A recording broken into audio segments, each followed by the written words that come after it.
Hello, welcome to another Tonalist landscape oil painting demonstration. This is your painter in residence, M. Francis McCarthy, and the painting I am doing a demonstration of today is called Near the Falls. It's a 6x8 and I painted it back in it's either March or April, one of those two. I have been sitting on this a little bit of the little bit of reference that I used to make this painting for maybe 9 years. So it took a while, but it's really because I didn't have the skills to pull it off until just this year. So it only took 9 years of painting, 10 years actually, to get the skills so that I could pull this off. And it looks, you're looking at it, you might go, what's the big deal? You know, well, the big deal was just getting the right feel in the waterfall, being able to approach the subject, kinds of things. You know, it's a bit esoteric, I guess. Mostly it was just a mental thing. I mean, I could have taken it on and tried to paint it at any point in time.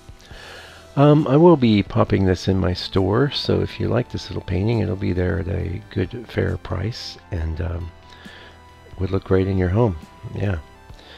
Also, if you like this channel, if you like watching me paint, could you please do me a favor and like this video? Also, comments are great too, and the reason for that is that lets YouTube know that this video is engaging an audience, and therefore they will pass it on to people that maybe haven't been aware of it, and it just helps build the channel. And if you don't like the video and you don't like watching me paint, then I don't know what you're doing here, so maybe you should turn off the video.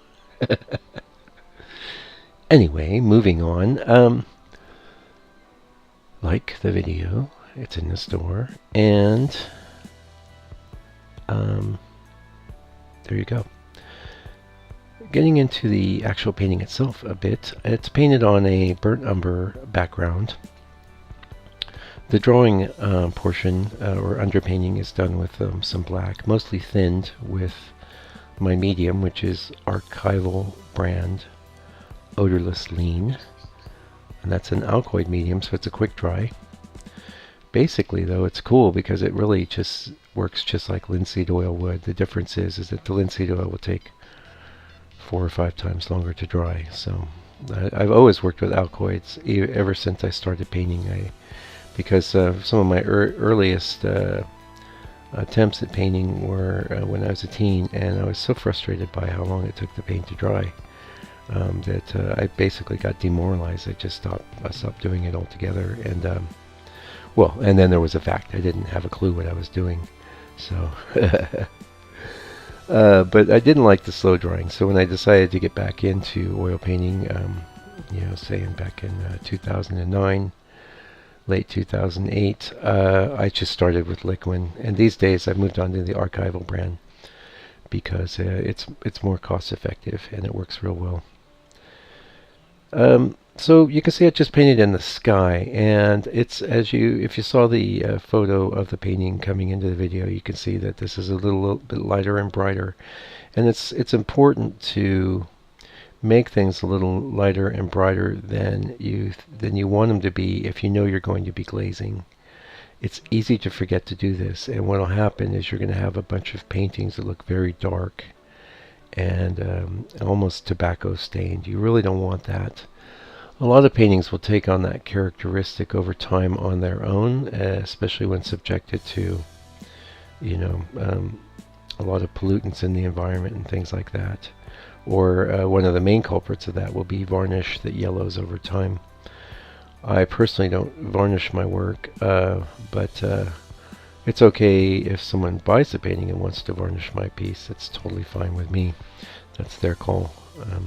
Or they have a framer varnish it, or who knows, if they're rich enough they could have an art conservator do the job.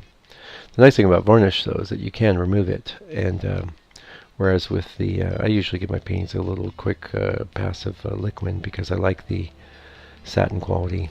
In that case, usually if I do have to clean a painting, I just use very, very small amount of liquid detergent and like a hand soap, I mean like dish soap actually, and some filtered water, and a very soft cloth, and I will just go over and clean things that way. But normally I haven't had any real problems with my paintings yellowing or changing or any of that, and also don't have problems with things like cracking because I don't use zinc white. And if you're using zinc white, or if zinc white is in your titanium white, stop using it because it's going to crack. One of the safest things to do, though, if you insist, it is really lovely paint. I will say it gives you lovely pearlescent whites. It's very common in watercolors as well, for watercolor pigments. That cracking is going to be a problem there.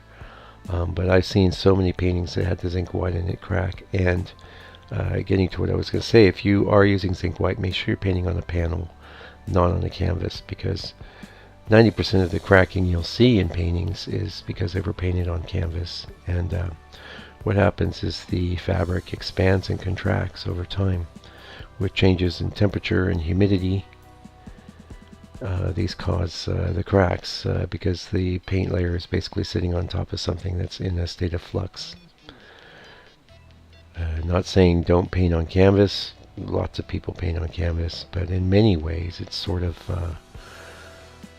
the worst thing to paint on if you think about it, because it is expanding and contracting, whereas a board, you might have a problem with a warp. You just muscle that into a frame, that won't be much of a problem. I've always painted on boards. I did start off with some canvas wrapped around boards, but at the small sizes I was working, I found the canvas texture to just be like tyrannical, just dominant, and I didn't like it.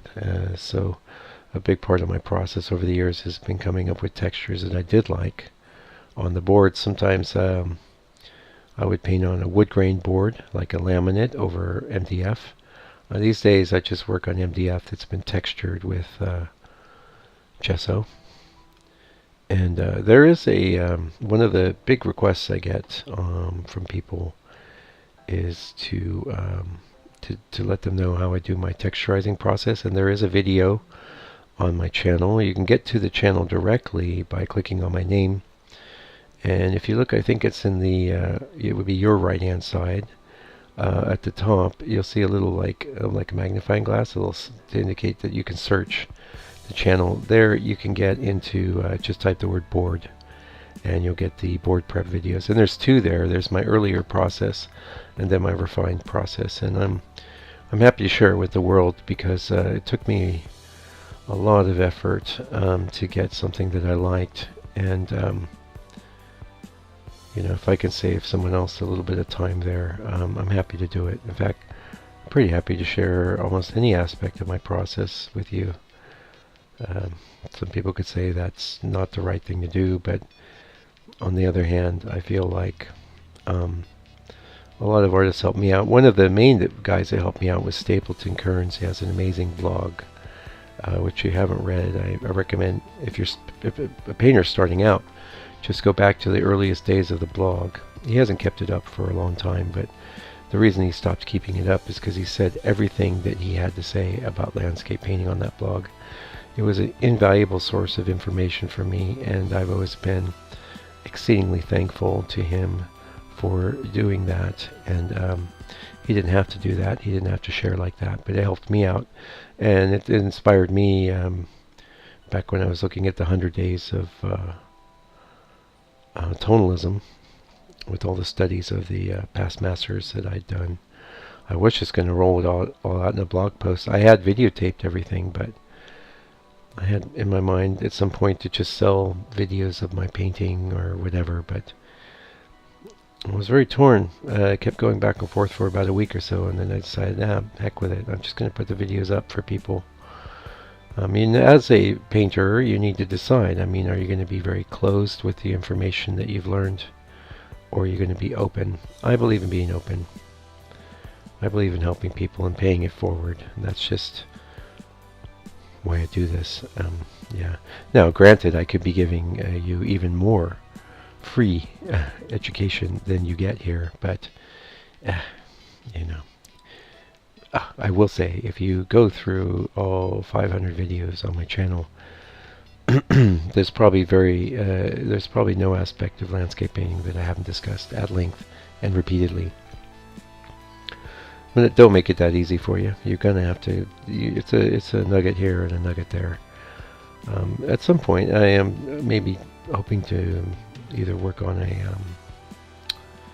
a video series or a book or something that goes into more depth and answers some of the questions that people have had, or gives people some of that more remedial education. But there's an awful lot of people on YouTube doing that as well. So I've always felt that the best thing to do on this channel is just provide the information that comes to me as it comes to me.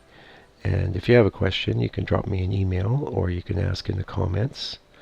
And I reply to everyone. I've never had anyone ask me any question that I didn't answer, and in depth. Like I said, I'm here to help you out. That's just my approach. So we're getting close to the end here. Today is I had to re-record the audio, so sorry if I'm a little discombobulated. But today is May 23rd. It's Thursday. Yeah. And I'm home for lunch. I've been doing board prep today, so hopefully I haven't repeated that already in this video. If I have, I'm so sorry. You please keep in mind that the main point of the videos is to watch the painting getting done. That's what I always dug, I was so hungry for that when I was a young person. It just didn't exist.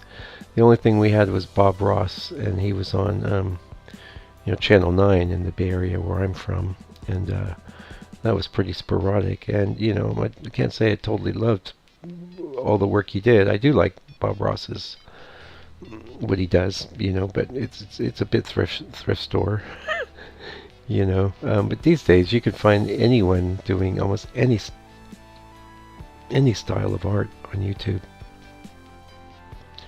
Some of them have built up pretty good sized channels and probably getting some good income from it as well. And I know I could have grown this channel much bigger if I had taken that sort of tact, but what I do is sustainable, and it's all about sharing my painting process. So again, if you have any questions, shoot me an email. If you want to shoot me an email, you go to my website and there's a contact area, and it will send. Just fill that out, your question, and I'll get back to you. Yeah. Let's see what else is going on. So you can see, actually, talking just a little bit more about this painting, since we only have a few minutes left. I kind of held back on the waterfall. I knew I was going to want it to pop. So I tried to set up an initial texture that was looking nice.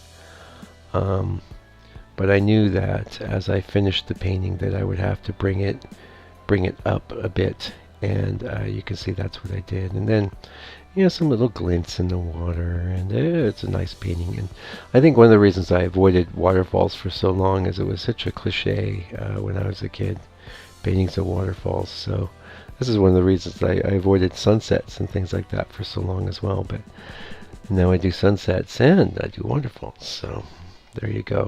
Hopefully you enjoyed watching this painting happen, and if you did, please like the video. Drop me a comment. It's always great. It's always great. I really appreciate it. Even if the comment's like, thanks, Mike, or like, that's all. A thumbs up, an emoji. All good. Anyway, I'll be back real soon with another video. Meanwhile, please do me a favor.